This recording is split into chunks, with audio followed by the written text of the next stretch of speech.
તો ક્યારે મેહુલ બોગરાને ડર લાગ્યો ખરો કે આ ન કરાય? અનાદિકાળથી આ સિસ્ટમ છે હમ કે જેમાં ભ્રષ્ટાચારીઓ છે ને દેશ ચલાવે છે, હમ પણ દેશભક્તો છે ને એ દેશને બચાવે છે.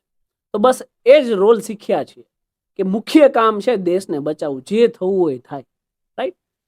જિંદગીમાં શું થશે એ કોઈને ખબર નથી, તમારી સાથે મારી સાથે.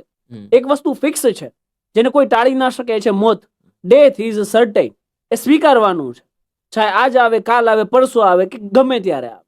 જો 23 વર્ષની ઉંમરે વીર ભગતસિંહ ફાંસી ઉપર ઝૂલી જતા હોય ને દેશ માટે ઇન્કલાબ જિંદાબાદના નારા સાથે, ઇન્કલાબ જિંદાબાદ મતલબ હું જતો રહીશ પણ ક્રાંતિ અમર રહેશે.